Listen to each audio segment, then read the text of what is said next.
to Power Charting. I am your host, Bruce Fraser. Greetings to my Wycoffian friends. We are going to do one of the things we love doing the most, and that is tape reading the Wyckoff way.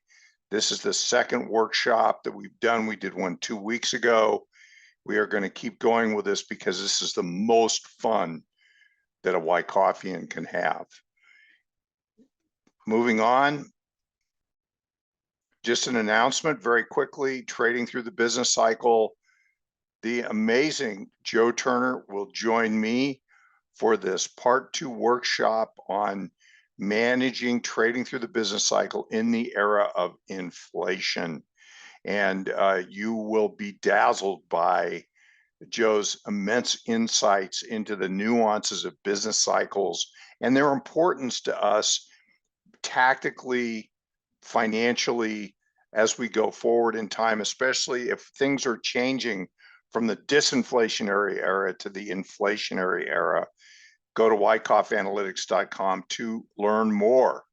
Now, just some brief insights into the current market, and we will go through these very quickly. We look at these charts often, and I want to point out here for the NASDAQ composite that we have an upward trend, actually a fierce upward trend from October to the end of the year, and then follow through in 2024.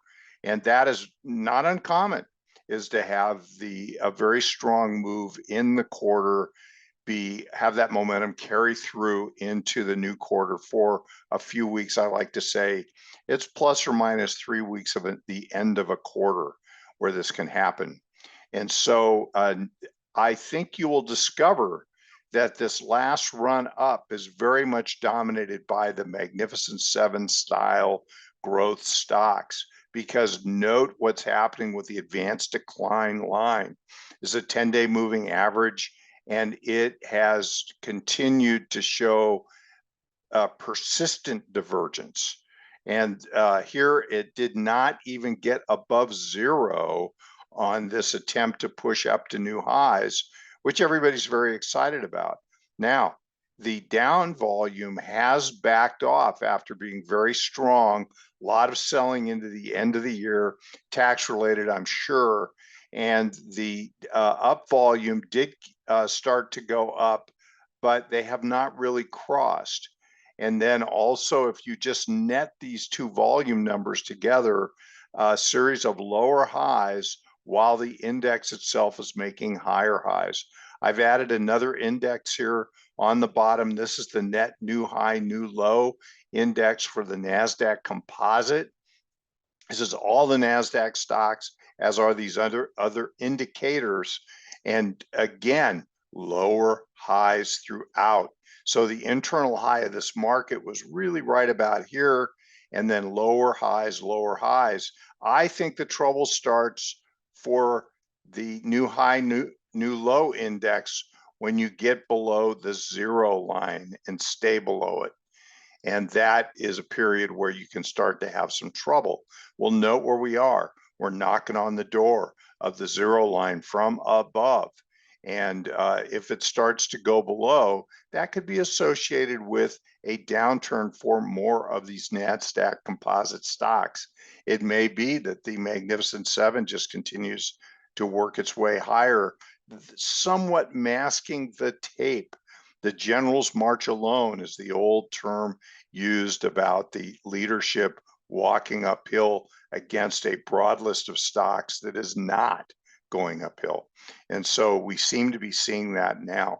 We will watch this new high, new low index quite closely. Looking at the New York, a little different picture. And so we see, I won't belabor this, but again, divergent characteristics on the net advanced decline line itself. It's rallied up to just the zero level. But look at the NASDAQ, or in this case, the New York Composite. The New York Composite Index is not making new highs, not trending higher, because these large cap growth stocks are not in the New York Stock Exchange index. And you can see that this has maybe the characteristic of a local near-term distribution, and that it could result in some kind of a turn down.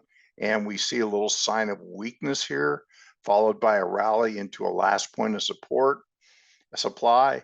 And then from here, if we start to see weakness come back in again, this could result in some kind of a more of a correction. Again, we think we're in a trading range in the first quarter, and that it could just be listless and go sideways. Time will tell. We'll watch the tape to help us determine that. Here is the advanced decline volume, and note how the advanced decline volume continues to go down lower highs, even though we've had a pretty good rally in up volume here of recent, which is a good sign for the future, but nonetheless, the net volume continues to be down.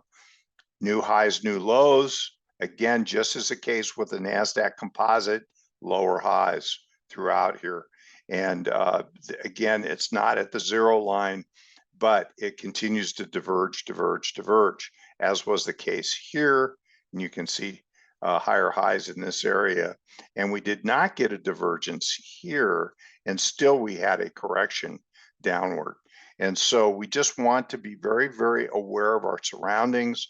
What's the background environment? Are the risks being elevated by background conditions? And then we just want to be good risk managers. Tighten up stops, be careful, manage our position sizing and so on, and just be on the ball, even though I'm sure because of the way the tape is trading, people want to be long this market as it makes new highs. No criticism of that at all. It's just we want to be aware of what's going on in the background. Here is the two favorite breadth indicators we look at often. This is the stocks above their 50-day moving average. I think the trouble starts when you get below 50, which is about this level, but note that we have a divergence, downward trend taking place in stocks above their 50 on the NASDAQ. And so you can see that we had downward directionality in the past here, and it can lead to trouble.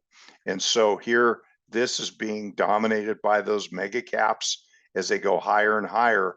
But this means the broader list of stocks in the NASDAQ composite continue to weaken. So the probabilities of success start to diminish because fewer and fewer stocks are above their 50 and trending upward. So we want to be aware of that in our portfolio management. So we see overbought conditions on the New York Stock Exchange. Same story. Stocks above the 50 is in a downward stride, working its way. Here's the 50 level, still well above it. And we just looked at the New York composite, and that it has sort of a sideways type structure to it. May break out to new highs. We'll have to see. But again, this says the probabilities of the stocks you're in continuing in an upward trend has a headwind. And so keep that in mind as you move forward. Last chart on the current market. This is the S&P 500, and this is the upward trend channel that we've been working with. We have been tracing out, as you've followed me over the course of the last couple of years. This is a beautiful accumulation structure resulting in a beautiful markup. Came down through the bottom of this channel once into key support, into an LPS, last point of support. Beautiful rally into the end of the year, largely dominated by the mega caps, but more broader involvement by more of the blue chip type names, which is very encouraging. But we are now running up into the top of this channel, and this is being driven by fewer and fewer stocks. Here's the New York stocks above the 50. We just looked at this indicator. We see that it's turning down southward direction as this is pushing up, which is a divergence. So we want to be aware of the rising probability of stocks in the market, not in an uptrend any longer. Now, let's move on to our tape reading. We're not going to cover all this today. Let me just put all these notes up here so that we have them. And but we're going to concentrate on the accumulation area of the market here, and the idea of volume confirming. We want volume to confirm accumulation. I'm going to show you an example today. And so let's move on to that. These are Wyckoff's rules. Please screen capture this and have these rules available to you. Read them, study them, memorize them. And as we do these workshops, we're just going to keep circling back to these all essential content and concepts, and go through them over and over and over again. And let me just say, we Dr. Pruden and I taught these classes for 27 years. We taught tape reading as a bar by bar analysis of the market with volume. They go together, and inevitably students would come to me and go, Professor, I'm just not seeing it. I'm trying to apply these principles. I can't. I'm just not seeing it. And all I would say to them is, please just keep practicing. Practice. Because the more charts you look at, and the more you look at these relationships of price and volume, the more that you will start to connect the dots of how these fit together, and it will become less complex to you.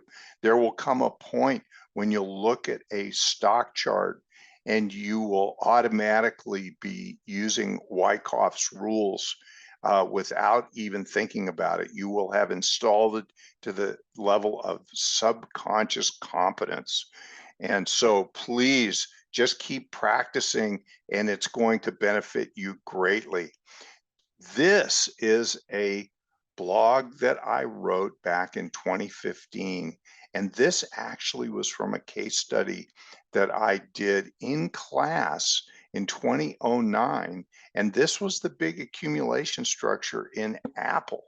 And so I just want to illustrate a couple of key concepts with this, because we went through this bar by bar, week by week with students, and then I wrote a blog about it for Wyckoff later on. And you can go back and read that blog in the archives. This accumulation schematic, which shows a spring here, is what we are relating this to. I want you to pay particular attention to the concept of phases. And these phases are so valuable, so important. They give us context, and the value of context, which you can see right here. The value of context is so important in Wyckoff. It's unique to Wyckoff. Now, what I want to do is I want to make a couple of just basic observations about this chart. Go read the blog if you can, and go through and look at the concept of price and volume, price spread, and note that, for instance, here you can see volume is quite low right here on this last little pullback before an attempt to rally, which is a failed attempt, but note the volume expands. And here you can see that the volume is trying to go up from the prior bar. So we look at the prior bar, we look at the prior last few bars, and we look at volume in context to itself. Then a decline comes in. There's very generally widespread ease of movement down to the area of support. Support is defined by the selling climax low here. And this, look at how that selling climax low defines the all-important support all the way through this structure. And down this goes. Look at the very high volume that comes in on this day here. The thing to note about this day is that's a hollow down bar, which means it closes in the top part of its range. It closes above its open. This is an open bar. And then we see here that there is good demand in that bar because it gets below support, and there's bids that actually are able to hold this bar up. But it's still a bar that needs to be tested and may eventually have a much deeper decline. There's still plenty of questions at this point, but we see that the next two bars, which are down, volume diminishes. That means supply that came in here, well, and we think there's demand here, is then followed by diminished volume, which shows that supply is drying up. Then something very special happens here, and that is that volume expands with a rising bar. This is a widespread bar with higher volume than the down bars that preceded it. And you can see that the next bar is a, again, widespread, higher volume, very good demand. We think this is CO buying occurring in the bottom of the structure. And then up it goes. The volume tends to fall off as it goes up, but there is movement to the upside. We see this as bullish. Then we have a very high volume bar here, and we have widespread, but this high volume stops the advance temporarily. Look at the response to that move. Volume is quite low on the two down bars. Spread does not widen appreciably, and then it starts to go back up again. Volume is good on the way up, and it rallies up to the top of the midpoint of this all-important resistance level, which has stopped the market in Apple in the past. We call this a minor sign of strength. This results in another decline down to the LPS. This is phase D. Wyckoffs do all of their accumulation work in phases C, D, E. And so here we see in phase D a decline. Look at this long, persistent decline to support. Not uncommon because accumulation is not done. The CO is still trying to loosen supply out of the market to accumulate shares. Then all important is look at this turn off this LPS low here. Very high volume here, and that produces a low at support, demand present, has a little bit of follow through the next day, cannot get through the range of the prior day bar, volume diminishes, supply is exhausted. Then it turns up sharply, and we see that volume is coming in on the positive side with ease of movement bars up, wide bars, good volume. This is very bullish. These bars also are strong bars and take it above the key resistance level here. And note this time, it doesn't stay below. It doesn't fall back towards support. It stays here. And it has a correction, a consolidation, which we call a backup in this area. And the volume is diminishing on the backup. Best possible thing we can see late in accumulation. Then volume starts to come in with ease of movement up here, see it here, and it takes us to the higher resistance level where again, all it can do is stall at this area. It cannot return back into the accumulation structure. So bullish. And look at the volume dry up on these two down days right here. So I hope that helps. You want to go through this. It's like there's important bars, less important bars, but they all should be studied. So this is such a great case study. Go to this blog and read more. Now, we're going to look at a reaccumulation structure here, and it's with a really great staid old company. I'm just dazzled by IBM these days, which, you know, IBM has a history of reinventing themselves over and over and over again. And going back into the very early days of business machines and mechanical calculators, and then computers, selectric typewriters, the PC computer, on and on and on and on. And here they are doing it again, and I'm just dazzled. But the thing that we want to focus on here is the bar by bar analysis of this reaccumulation structure. right here. Now, note the downward stride. Now, this is a weekly chart we're looking at. Important point. This process, this approach of tape reading is fractal. It works daily, weekly, monthly, intraday. Whatever time frame you like to function in, you can apply these principles. They work over and over and over, from the smallest time frames to the biggest. So here we are with weekly, and you looked at a daily chart on Apple in 09. Well, now let's look at a current chart of IBM weekly. So you can see here, look what's happening as this, first of all, the relative strength here is in a downward stride on a weekly basis. This is generally something that we note, but it means it's not yet time to consider entering IBM. We want to enter IBM when the relative strength is in an upward stride. A little respite here, talk about that more in a minute. But this is going to be where our buying climax peak is, right here. And you can see the volume coming in the mid to late stages of this advance.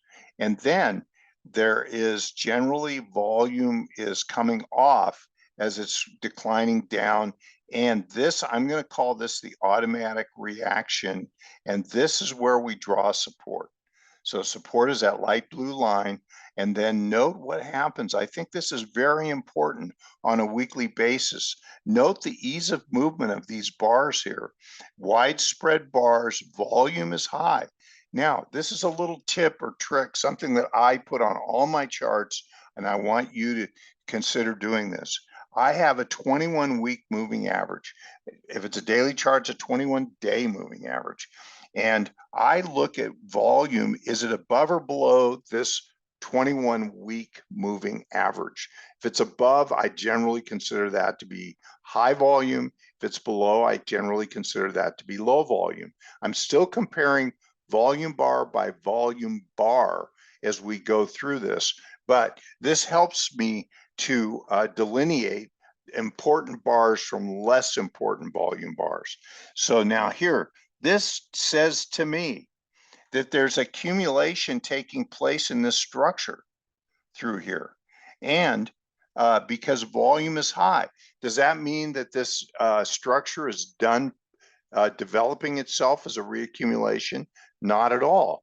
But we will see demand come in if the CO is present and wants to own this stock. And so they are buying on a scale up off the support lows of the automatic reaction on expanding volume, as you see right there. Now, now that you've seen, I just want to put up this one schematic right here. And that is, and I should probably just clean this up. You will pardon me, but I need house cleaning. So anyway, here you can see, here's the automatic reaction, buying climax peak, reaccumulation structure. You've seen this over and over, but look at the family resemblance. So I think that here, this is the very long, protracted pullback towards support, higher lows throughout. I think that's this area right here. And then an attempt to rally up to the resistance area, which it does here and here, and then off it goes. So I think there is a wonderful family resemblance. Here's a backup after the jump, which occurs here, and then a higher pullback into this area, which we call another LPS. And so you can see these principles at work. Okay, now that you've seen that, let's go and look at this chart without all that on there. And again, here is the volume coming in and then a correction. Now, note that now here, look at this big bar that goes to resistance right here. Volume is quite high. High volume with a big spread is generally considered to be a positive. It goes up, volume diminishes in here and here a lot, which says that demand is being checked, it's being withheld, and we see also that volume is coming in on the downside here, which says we're probably likely to have to go back into the trading range structure further. High volume, big spread means we're likely to see lower lows in the future. There's an intervening advance. This advance comes on diminishing volume, and that is generally considered bearish, goes to resistance, and then turns off of this and goes down. Short sellers take note of this. Don't necessarily encourage short selling, but look at this redistribution. Look at this distributional structure right here.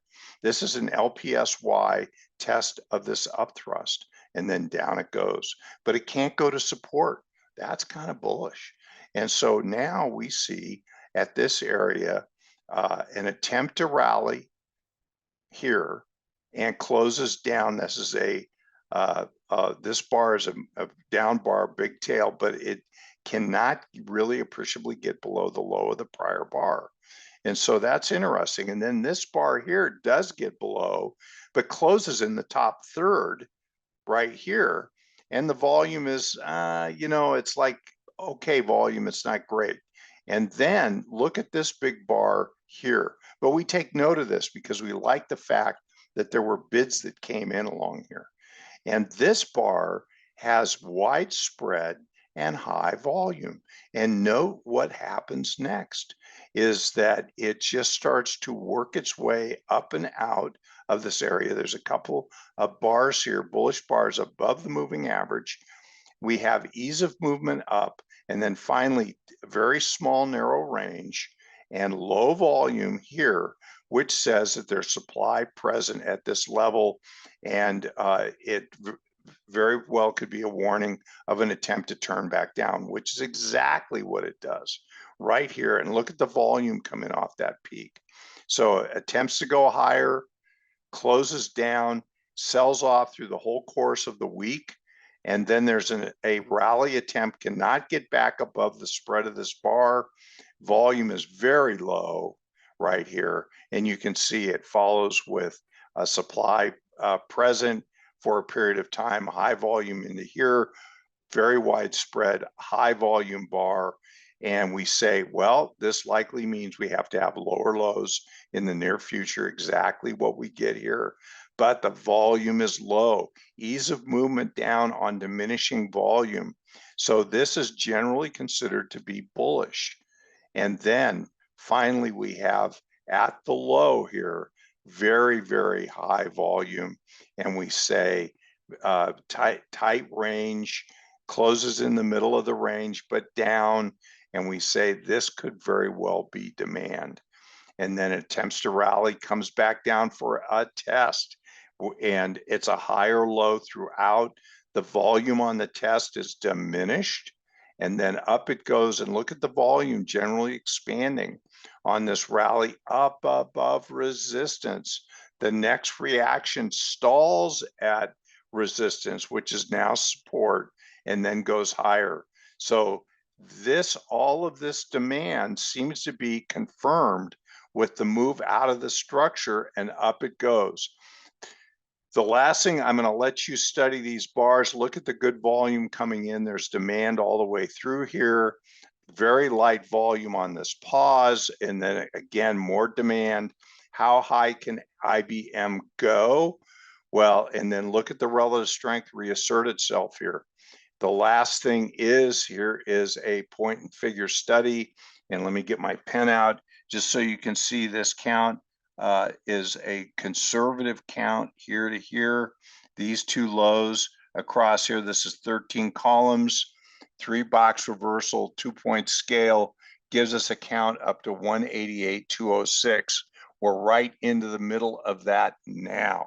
So we may get a climactic surge and a pause, but we'll have to watch that to see whether there's distributional characteristics in it, or it's like we think the market could go first quarter basically sideways, and then better strength through the middle part of the year based on seasonality.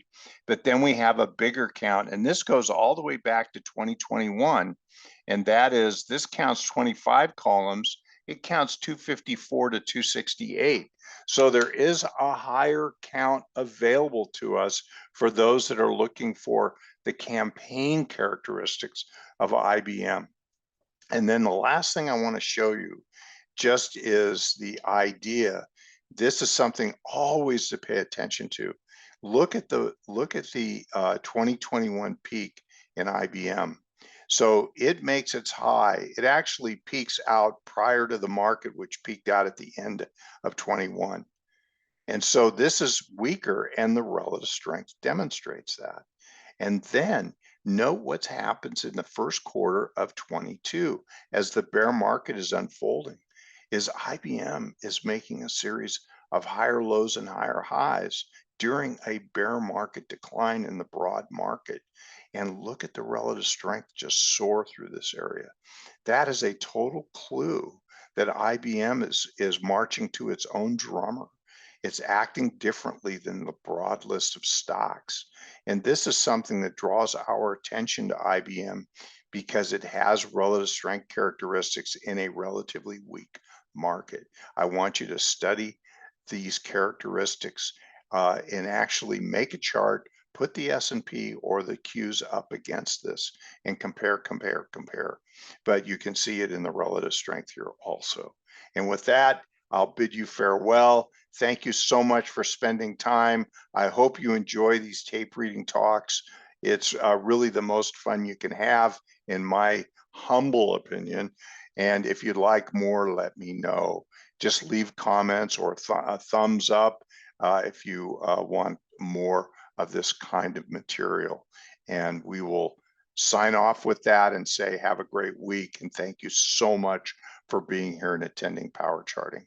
Take care, everyone.